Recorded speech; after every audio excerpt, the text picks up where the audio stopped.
I'm hearing we're really supported by the planets and stars in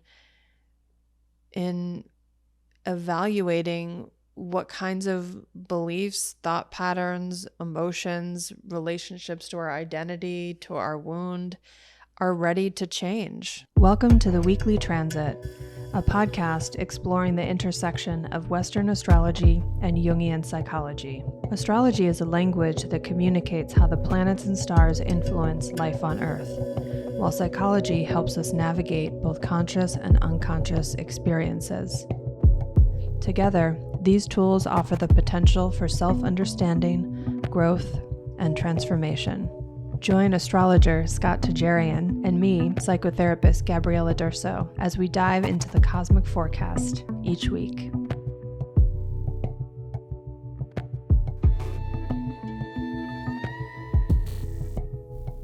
Welcome to the Weekly Transit. This is the week of August 12th to the 18th. We have several transits we're covering this week, 8 to be exact, highlighted by Mercury retrograding back into Leo. The first transit for the week, though, is the Sun, which is the planet of light, life, and vitality, transiting through the fixed fire sign, which it rules, Leo, symbolized by the lion. The Sun squares the Moon to start off the week, the planet of emotions, in the sign, the fixed sign of Scorpio, symbolized by the scorpion. This happens Monday morning, August 12th, around 8:19 a.m. Pacific time, which could lead the week off in kind of a bumpy start. Because the moon, Scorpio, the deepest, darkest, most passionate sign, the emotions are maybe feeling very intense, wanting to be hidden in some way, but yet the sun is coming around in Leo, which is just like, it's like maybe that morning you want to sleep in and you don't have those blackout curtains and it's just really hitting you hard and you're not able to, you want to just crawl into a cave. That's a little bit how Monday could be looking. Well, and Monday's a more emotional day anyway, right? It is because Moon it's Day. Ruled by the moon. It's Moon Day. Monday is Moon Day. Mm-hmm. Yes, indeed. Yes. So, yeah. Well, and in some ways, we're always orienting towards these different parts of ourselves and parts of our chart anyway, right? Yeah. So it sounds like that will be amplified. For sure. Mm-hmm. For sure. And especially if you have any planets at or near to 20 degrees in any of the fixed signs, Taurus, Leo, Scorpio, Aquarius, if you have anything at 20 degrees, this moon square the sun or sun square the moon is going to be hitting you exact, because that's where it's happening at 20 degrees. So take a look at your astrological code and be sure to give yourself lots of grace and patience through this squaring, this half moon. What's interesting to think about here is this concept of having your identity at odds with your emotional nature. Because we often think that our emotions are part of our identity. Right. But they're very different. But they're different. They're separate. Yeah. They don't have to be different. They can be the same, but it depends on how the moon and the sun were aligning when you were born. I mean, I talked about this a little bit with regards to the presidential candidates, Trump, Kamala, RFK Jr., they're all born under a full moon. Now, that's not as intense as the square, but that's something that I talked about. There's this polarization between how they identify and what they're feeling, or what they want to feel in order to satisfy their feelings. It is interesting to consider that not everyone has this tension between the sun and the moon in their natal chart. Right. Because we're all here to learn different lessons, and so we have different dynamics at play in our birth chart. Mm-hmm. So we're always sort of doing this dance between what are we here to learn personally, and then what are we here to learn collectively. because we have, as we know, our birth chart, but we also have the planets where they are now are moving and affecting us on an individual level and also collectively. Mm-hmm. So collectively, is it fair to say we'll all get to experience what it's like to have that tension between our identity and our emotions? I tend to find that whenever the moon is new or about to be new, full or about to be full, or squaring the sun, and that happens twice a month, those I tend to feel the tension there. Maybe I wouldn't go so far as to say that everybody is. Maybe everybody is to a degree, but some people aren't as aware of it as others. So I definitely feel it though. And is there anything to do about that tension? Anything, any action items, anything we're meant to be focused on, would you say? I think with this half moon, the intention is to not hide or to hide. You know, I think it could go either way. It's like two sides of the same coin.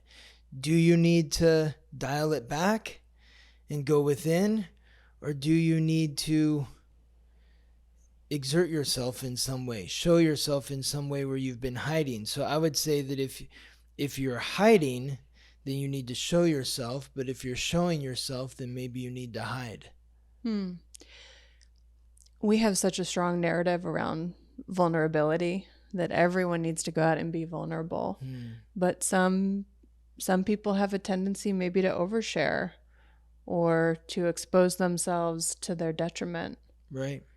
So it could go both ways. Exactly. Now, the second transit of the week is Mercury transiting retrograde into Leo, where it will be retrograde from 29 to 21 degrees in Leo between August 14th, that is Wednesday of this week, until September 8th.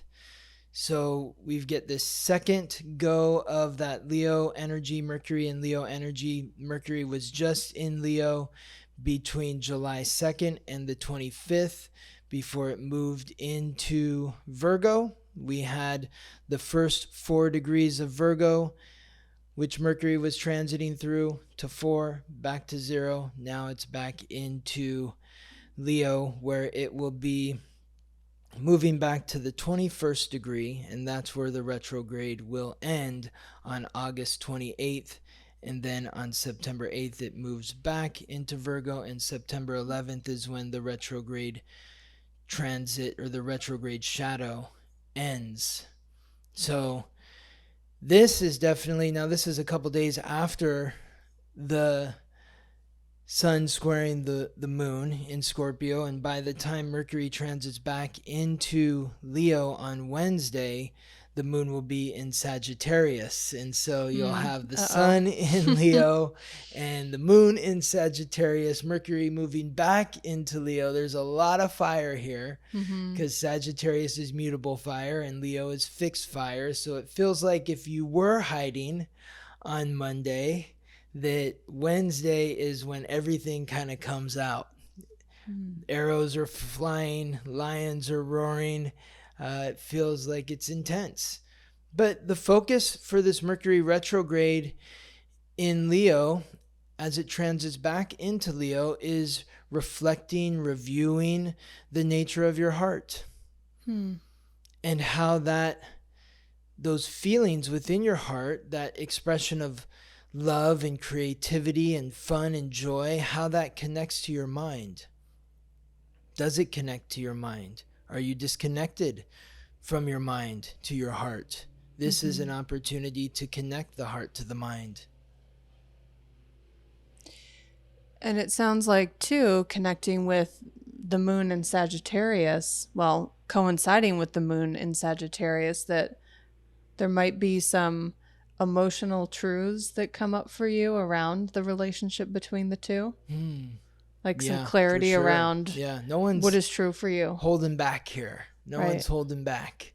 So, if you might be expressing your emotional truth, or someone might be expressing their emotional truth to you. And through that exchange of energy, there is heart opening, but the heart may be struck in some way by an arrow of someone's truth. So just be aware of that. Or maybe you're striking someone else's heart with an arrow of truth. A lot coming up here. It's going to be, this is a combustible week. When we were talking about last week was like, hey, it's going to be pretty chill. There's only a couple transits. It's the calm between the calm before the storm. This week is the storm. And it's just maybe the beginning of the storm. And I don't think of it as the storm is something that is necessarily bad. Think of it as a cleansing and clearing of energy. Because the next transit is Mars, the god of war, the planet of action, aggression, and conflict. As it transits through the mutable air sign symbolized by the twins, Gemini, which is ruled by Mercury, Mars forms a conjunction with Jupiter, the god of thunder, lord of justice, the planet of luck and expansion, and the planetary ruler of Sagittarius. This transit occurs from Friday, August 9th. So we got to go back to last Friday. That's when this began. And this continues all the way through this Sunday, August 18th, with an exact conjunction occurring on Wednesday, August 14th. So as Mercury transits back into Leo and the moon is transiting through Sagittarius, Mars forms a conjunction in Gemini, the sign that is ruled by Mercury, with the planet Jupiter, which is the planetary ruler of Sagittarius. So this is definitely amplifying action and communication. There is an urge for encouragement to listen, to ask questions, and to act by asking questions or putting your questions into action, let's say. What do we want to learn? What do you want to learn from last Friday to this coming Sunday? What actions do you need to take in order to learn the truth? In order to open your heart? In order to experience what somebody else is feeling in their heart? What are the actions that you need or want to take, that you feel the desire to take? This is giving you the boost to do just that. So essentially, we're going to be motivated by our uncertainty, you could say. Perhaps, yes. Yes, that's a good way to look at it. Which is an interesting reframe because, well, and this varies, of course, person to person, but recognizing uncertainty can lead to some difficult emotions. It can lead to a freeze state. It can lead to wanting to withdraw. But these transits are going to be coupling that uncertainty with a degree of motivation. Absolutely. Which sounds in some way confronting and potentially challenging, but also like it's really bringing this energy of change. Movement. Yes. It's bringing forward momentum even in the face of uncertainty, which is an important experience. Yes. Well, we're being encouraged to face that uncertainty or whatever those fears may be with regards to this next transit, which is the sun continuing through Leo, forms a trine, a supportive aspect with Chiron, the wound, and the ancient wisdom which is unlocked through healing that wound as it transits retrograde through the cardinal fire sign symbolized by the ram and ruled by Mars, Aries. This transit occurs from Tuesday, August 13th until Saturday, August 17th, with an exact trine occurring on Thursday, August 15th. So a lot of fire, a lot of air. We've covered 1, 2, 3, 4 transits so far, and all of them have been fire and air. So the sun representing the identity, forming a trine to Chiron in Aries, is facing that wound. The fear that you have, any insecurities that are closing your heart, any insecurities that really sort of dim your light. This is what needs to be faced and addressed. And looking too at how our wound has affected our understanding of ourselves, our identity. Yes. How has your wound made contact with your identity? How is it defined your identity? Yes. In what ways? So knowing that the sun represents what we're conscious of, becoming more conscious of how you have shaped who you are to protect your wound, perhaps. Yes.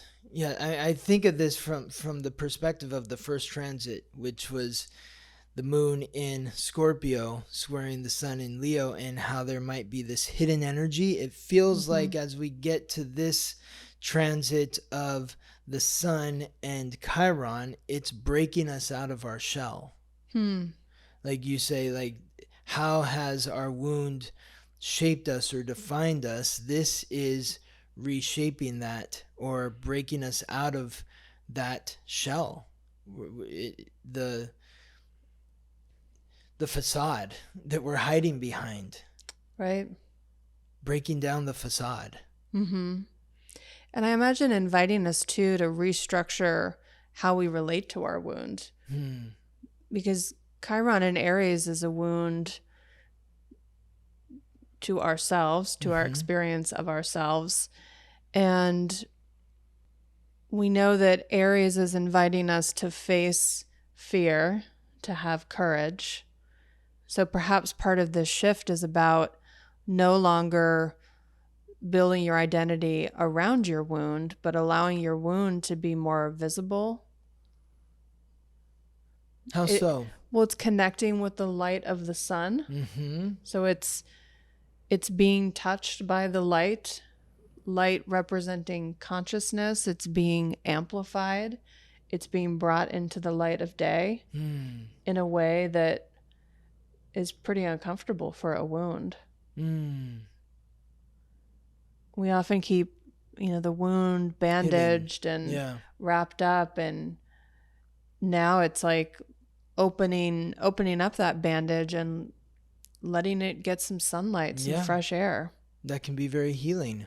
Absolutely. Yeah. Like when you take off the Band-Aid, it's like that's when you really start to heal the wound. It has that air, it has that energy.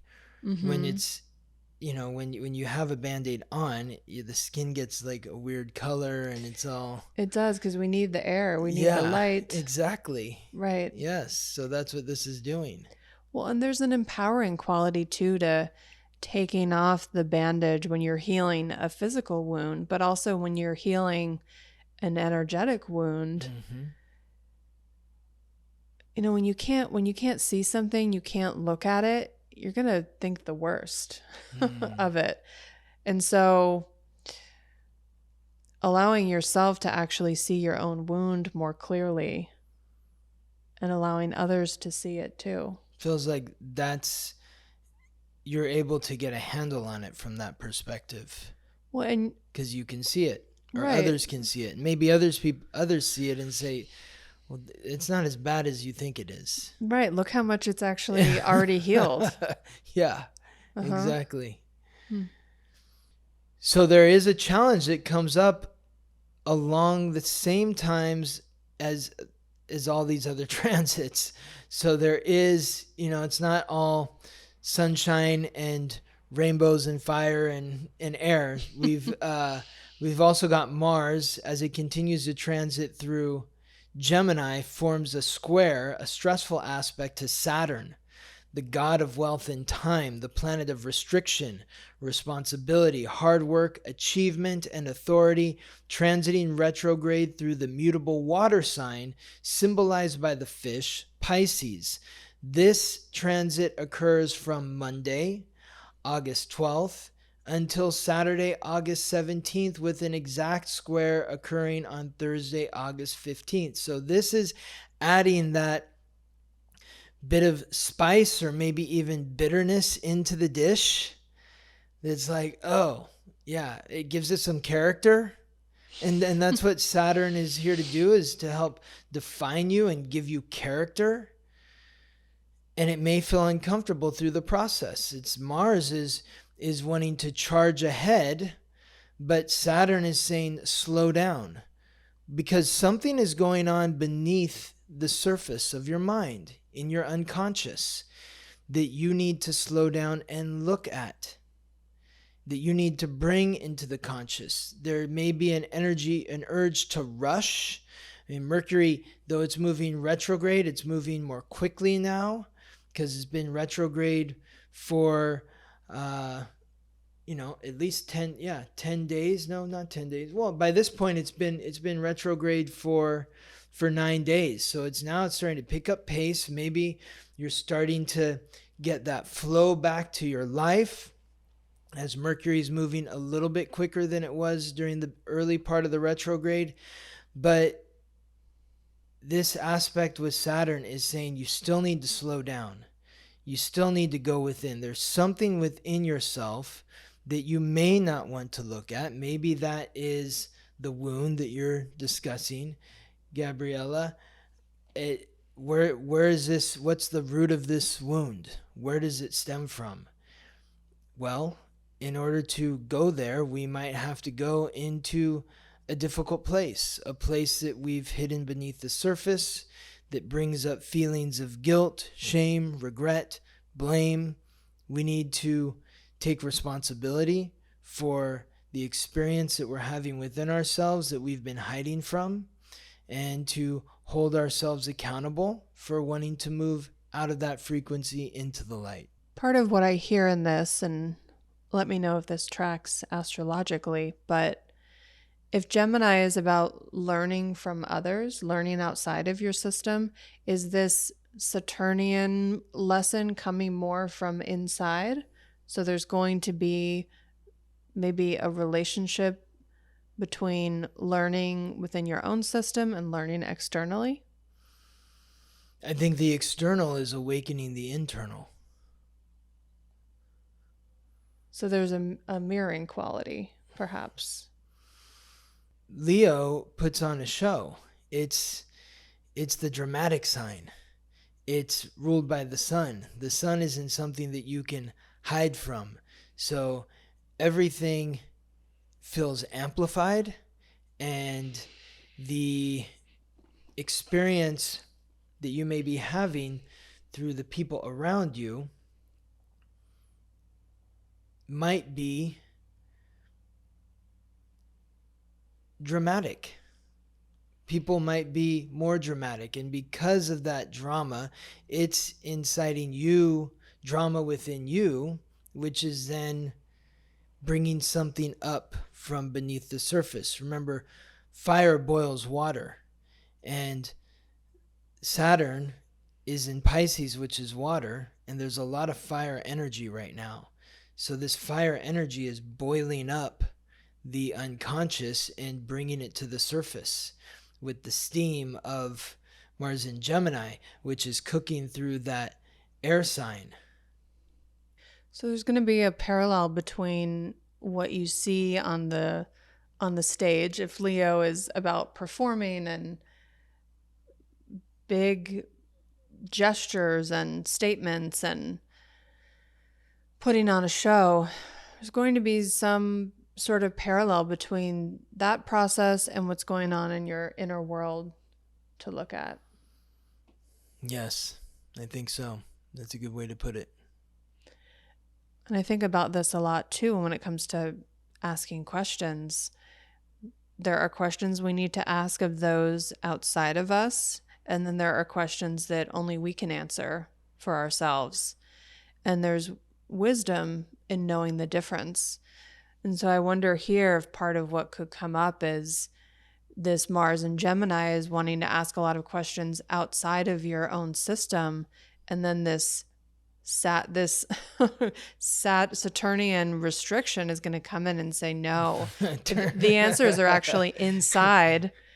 Or these are the questions you should be asking yourself. Right. That's what it's saying. Where is the difference? Maybe that is some of the, I think of Saturn comes in as like a teacher. Yes, right. Totally. It's the authority. Right. So how can you ask somebody else a question? Maybe it's saying you're asking someone else a question, but you need to know what the answer is within yourself. It doesn't mean that you discount somebody else's answer, but it's going to give you framework in understanding yourself by being able to, I don't know, it just gives that foundation of helping you understand somebody else's answer a little more clearly when you have an answer within yourself. Mm-hmm. Yeah, it's an interesting juxtaposition. Like, why do you like this food? Well, I need to know why I like the food first before I ask somebody else, especially with all of this Leo and Aries energy, which is about it's directing attention to yourself. So it's like the planets are saying, we don't want you to like something just because somebody else likes something. So if you're asking somebody, why do you like this food? Are you doing it because maybe you don't know why you like it? And if they tell you why they like it, it's going to give you an answer as to why you like it. When really, you need to know why you like it first. Before you could think of it as like, why are you voting for Trump? Or why are you voting for Harris now? Or Kennedy? You should know why you are voting for whoever you want to vote for before you ask somebody else why they're voting for who they want to vote for. Maybe that's a way to look at it. Now, there's fuel that comes with this fire as we move to the 6th transit, which is the Sun conjunct Mercury. So as Mercury moves retrograde through Leo, it forms a conjunction with the Sun moving forward through Leo. They meet up at 26 degrees. This occurs Saturday to next Tuesday, August 17th to the 20th, with an exact conjunction on Sunday. So by the time we get to the end of the week, we've had this sort of time to really reflect within ourselves, ask a bunch of questions, and now you're able to maybe communicate from that greater sense of confidence from your heart, very clearly, articulately. But there's also an urge to reflect on what your heart is telling you. Maybe you're seeing things from a different perspective now that you've had some time this week to go within and really reflect upon everything that you're experiencing in your outer world, reflecting within, and then thinking about, maybe I had that wrong. Maybe my views have changed. Maybe my views have changed. Maybe I'm seeing things differently. Maybe the answers to these questions aren't what they used to be. Yes, but you can only get there if you're clear about where you were to begin with. Your views can't change unless you're clear about what your views were to begin with. Absolutely. And so I think that's part of the lesson or the theme of the week is understanding what your views are first, learning what other people's views are second, and then coming back to yourself to think about, maybe my views have changed now that I've heard from other people. Well, I find it really interesting that these transits are coming up around this time of political change and upheaval, because most of us are so sure what our beliefs are politically, and they feel immovable at times. Oh my God. And there can be a real kind of critical, negative perspective sometimes with changing your mind and allowing yourself to actually shift your belief system in some way. And it takes a lot of courage to be willing to ask questions and to recognize when perhaps you've been misinformed or you've misunderstood, or there's something else for you, some more information gathering to get to a different perspective. Absolutely. And so I'm hearing we're really supported by the planets and stars in evaluating what kinds of beliefs, thought patterns, emotions, relationships to our identity, to our wound are ready to change. Evaluating and then reevaluating. Yes. After you've connected with other points of view. Right. So I love that you go ahead. Well, and coming back to Gemini asking questions is about embracing uncertainty. Yes. Well, I love that you bring up the word immovable, because a lot of the energy right now is immovable with this fixed energy of like the moon in Scorpio to begin the week, but then the sun and Mercury transiting through the fixed fire sign Leo. I mean, the lion doesn't back down from anyone or anything. So, well, and it's powerful to have Mars and Gemini at the same time, because the message there is that actually everything is movable. It's a big mix. It's a good mix of mutable and fixed energy. Yes. To go with the cardinal energy of Aries, which is really pushing us to be motivated to, let's get somewhere. Let's shift something. But in order to shift something, we have to look within at those hard, immovable areas that maybe we don't want to move, but we need to in order for there to actually be change. But this week really kind of ends with like the drop of a hammer, because not only does the sun form a conjunction with Mercury exactly on Sunday, but there's two other transits that are occurring on Sunday as well. The second of the three is also including Mercury Retrograde, which forms a square with the second includes the sun and Mercury, which as they form that conjunction, they square off with Uranus, the primordial sky god, the planet of revolution, rebellion, innovation, independence, the unexpected, which is transiting, but not really moving much, because it's beginning to station retrograde. It's going to just inch to the 27th degree before it begins its retrograde, but it's still here at 26, conjunct with Algol, the demon star in the fixed earth sign symbolized by the bull, Taurus. So this 26 degree, like, what is happening here? This is the 26th degree. This is where Donald Trump's Mars is, which we've talked about. This Mercury retrograde conjunct the sun in Leo is happening at that 26th degree, squaring off with Uranus at 26 degrees in Taurus. This square with Uranus in Taurus is from Thursday to Monday, with the exact square happening on Sunday, August 18th. Now, this is the second of 3 times that Mercury is squaring off with Uranus in Taurus. We talked about this a few weeks ago when Mercury was direct. It squared off with Uranus in Taurus on July 21st. This happens again on September 6th when Mercury is direct again, but then Uranus is retrograde in Taurus. This square between Mercury and Uranus and the sun is breaking apart old values, revolutionizing old values, things that you've been clinging on. Well, this is how it's always been. This is what we've got to revolutionize it, and revolutionizing it in a way that satisfies your heart. So the message here is, let yourself be surprised. Let yourself be changed. Go with the flow. Go with the flow. Don't cling to the way things have always been.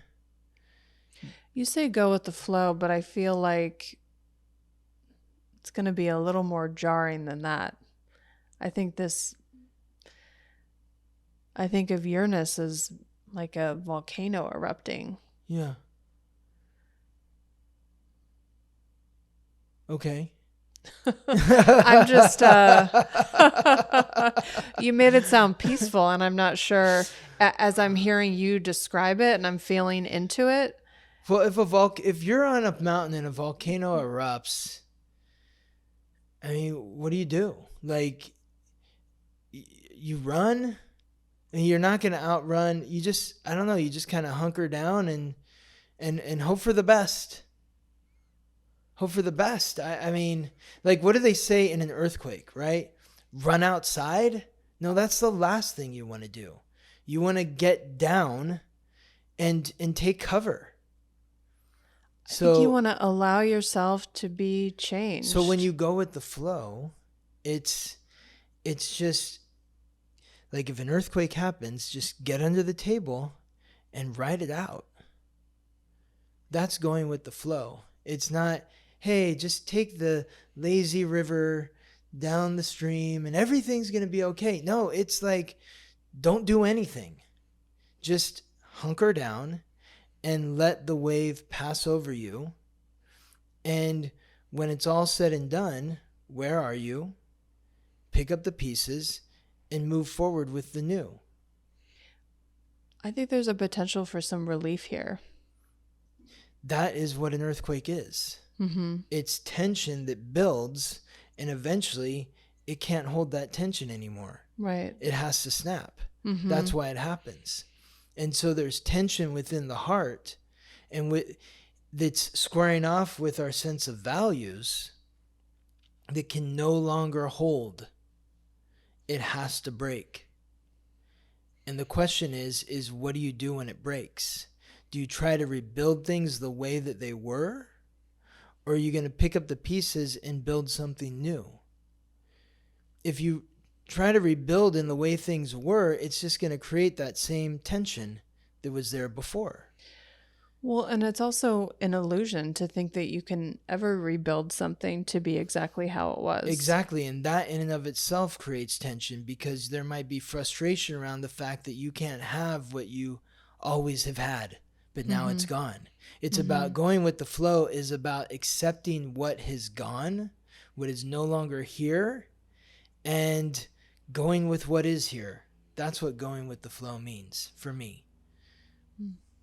Now, the last transit of the week is another tense transit, because this involves Venus, the goddess of love and beauty, the planet of relationships, transiting through the mutable, but most rigid of the mutable signs, the earth sign Virgo, which is symbolized by the Virgin, forming a square, a stressful aspect, another stressful aspect with Jupiter in Gemini. This occurs from Saturday to Tuesday, with the exact square happening on Sunday. So we have the Sun conjunct Mercury squaring Uranus on Sunday, and then Venus squaring Jupiter on Sunday. So there's some big shifts that need to take place in relationships here. Remember, we've talked about Venus in Virgo, about what do we want to release from our relationships. It's about doing that relationship reorg. The cleanse. But also Venus is the planetary ruler of Taurus, where Uranus is. So it's also about values. So when you're reorganizing your relationships, you want to reorganize them in a way that is going to adhere to your values. So if you have a certain value or way of doing things, and your partner isn't on the same page in terms of those values, then something needs to be done in order to shift that so that it is no longer in that place of stagnation or tension. And Jupiter expansion is really expanding it in an uncomfortable way, where you're being forced to look at the details under a microscope. It's like, oh, I can't really see that. But now it's the microscope. It's expanding with Jupiter. And it's like, oh, God, I see that. It's ugly. I need to get rid of that. So what is that for you? Well, part of this sounds like recognizing when there are different values and learning to agree to disagree. And I could see that coming up politically, or you could, I mean, that's a Personally, yes. That's an important skill in any relationship, yes. is recognizing where you have shared values, and hopefully you have enough shared values that brought you together in the first place that can sustain the relationship. But also, just as importantly, understanding where your values differ and accepting that we all have different values and respecting those differences, and stop allowing those to be points of conflict if possible. And that's really, I think, what Uranus is doing in Taurus, because Uranus is the planet of independence. And it's recognizing that your values are independent to you, separate from me. But part of the challenge here is when other people feel that I am imposing my values upon them, or they are imposing their values upon me. That's when there is not that detachment. There needs to be a feeling of detachment between your values and my values, that my values are independent to me, your values are independent of you, and my values don't threaten you, your values don't threaten me. We can coexist. Yes. And so Jupiter is the planet of philosophy. So transiting through Gemini, it's inviting us to ask those philosophical questions of one another. Well, what do you think about this? What do you think about that? And as you ask these questions and you receive the answers, then you're able to sort of whittle down to the core of what this relationship is going to be about. Because there's certain things that our philosophical views align, and then there's other areas where they don't. And where they don't is where we just need to stay off of each other's toes here, because I like this person enough because we share these certain values, but there's other areas where if we venture into, then it's going to get constipated in thinking about Venus and Virgo, which rules the intestines. You don't want your relationships to feel constipated. Yeah. Part of what I hear with this transit is around learning to tolerate diversity. Yeah. Which on a practical level, we know we struggle with diversity in some obvious ways, but diversity of thought is where it all begins. So there's tolerating diversity and diversity of thought. I love that, diversity of thought. But then you think about it in terms of, if we're tolerating diversity of thought, then we can't be imposing our thoughts on other people or our diversity, what makes us unique. It's about being respectful to the group. And if we are trying to stand out within the group by imposing our diversity or our unique thoughts on the group, then it's going to repel the group. And that's not what we want to do. At the same time, we also don't want to silence ourselves. So it's finding the balance between those two energies. It is. And it's also about coming into alignment as well.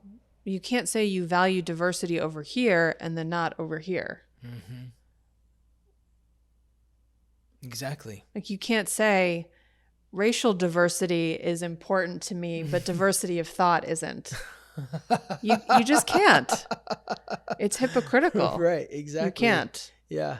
You have to accept all diversity. You have to. Yeah, exactly. Yep.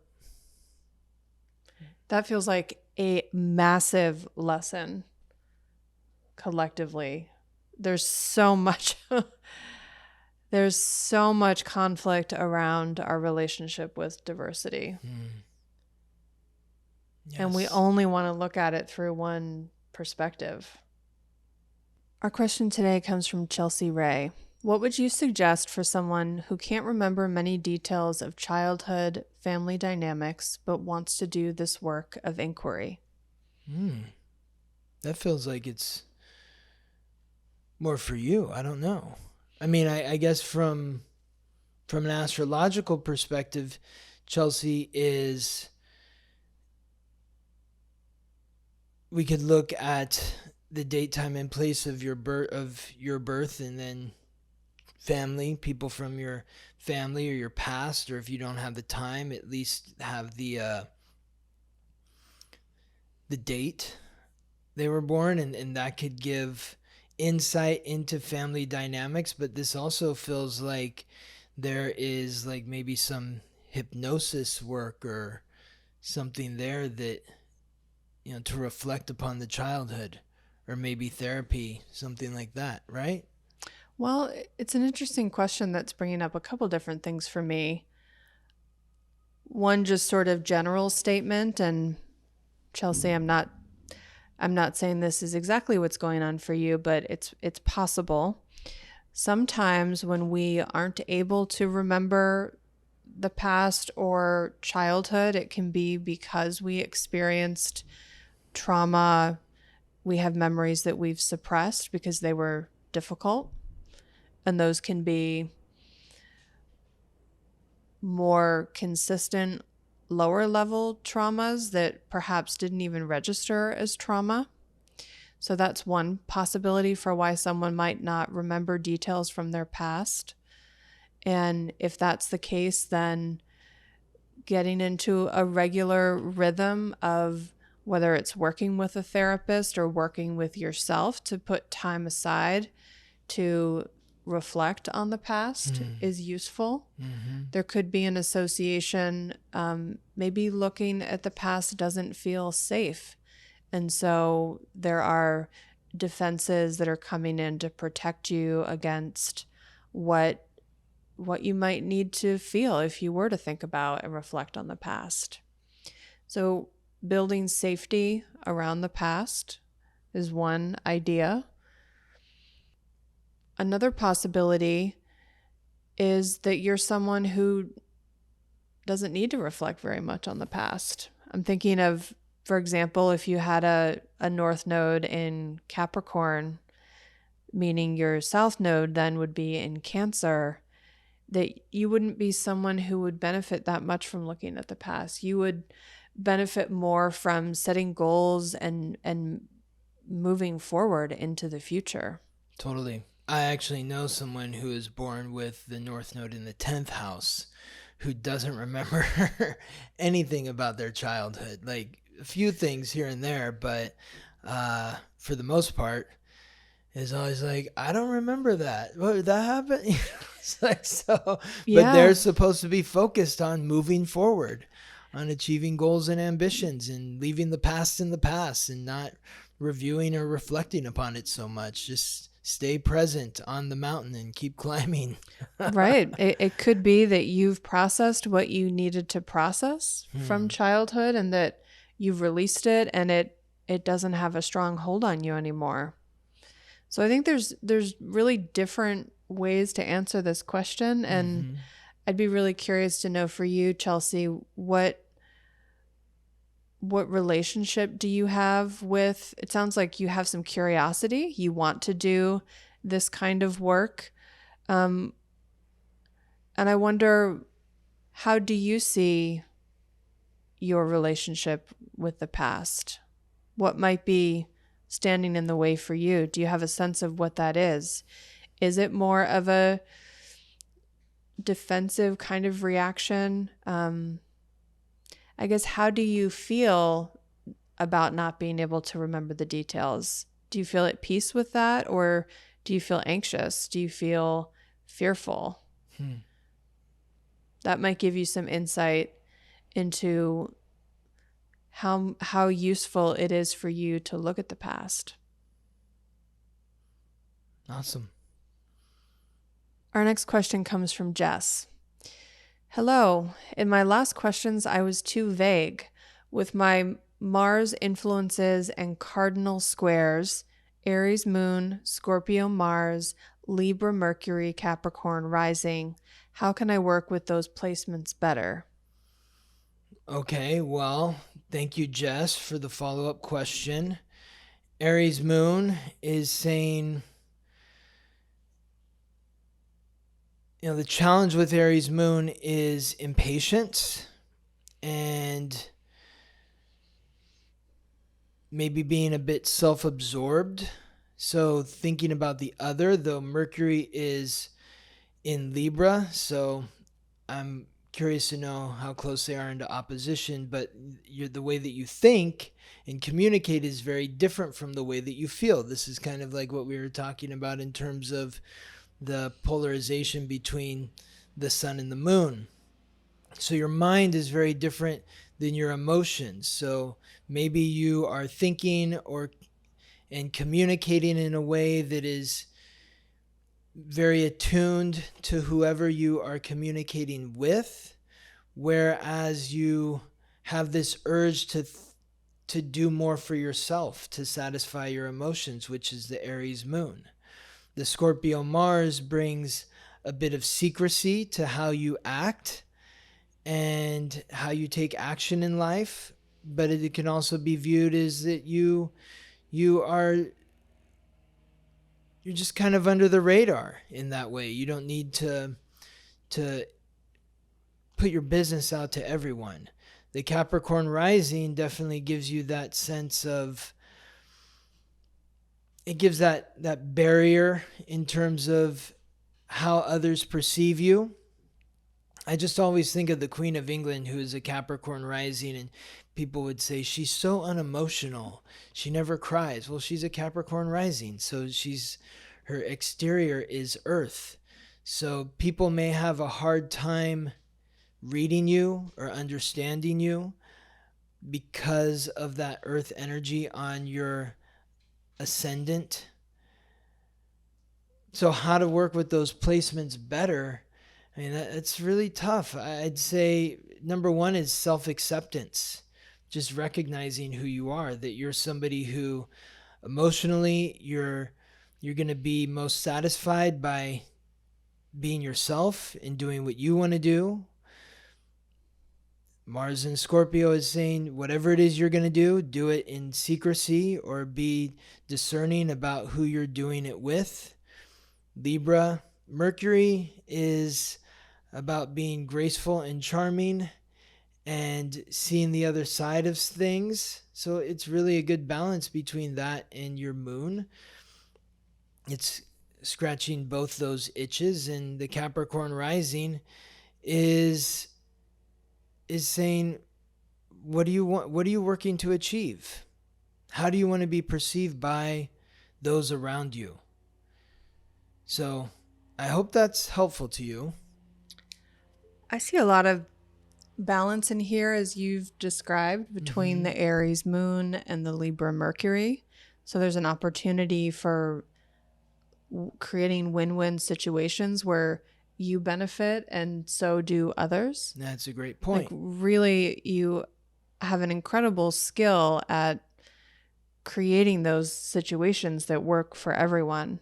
And so making sure you're not forgetting yourself in that, but which as an Aries Moon, I don't think is a real risk for you, but just recognizing that that's a real gift. And then I also see a balance at play between Scorpio and Capricorn too, around maybe what achievement looks like for you, and recognizing that the Scorpio and Mars is going to look like taking action in ways that might not appear to others as something that they can necessarily recognize.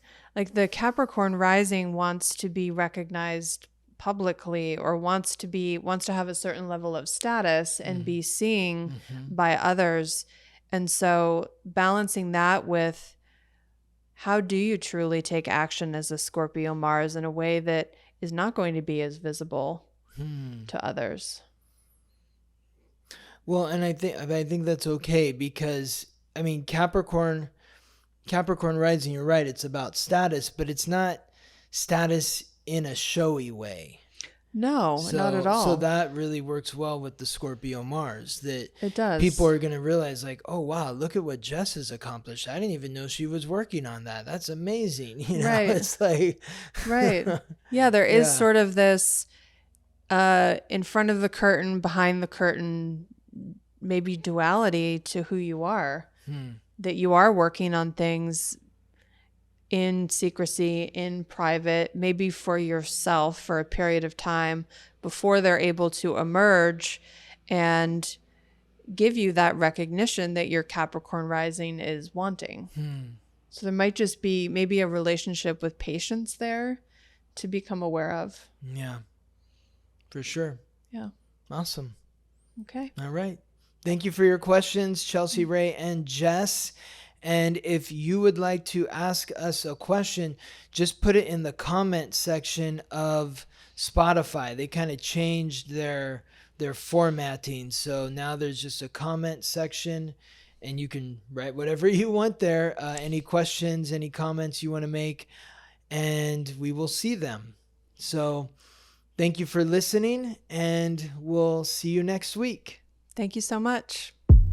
Thank you for listening to the Weekly Transit. If you're curious to learn how these transits or any other transits may be affecting you, or if you're interested in learning more about your astrological code, contact me for a reading at theweeklytransit.com. If you're interested in delving into the world of psychotherapy with Gabriella, you can schedule a consultation with her at gabrieladurso.com. That's Gabrielladurso.com. Support for the podcast can be done through a monthly contribution on Spotify, rating us 5 stars, subscribing to our channel on YouTube, or writing a favorable review on Apple Podcasts. We are grateful for your support. This episode was produced by me, Scott Tajarian. Music written by Ben Leinbach from Listen Deep by Amber Herzog Lyman.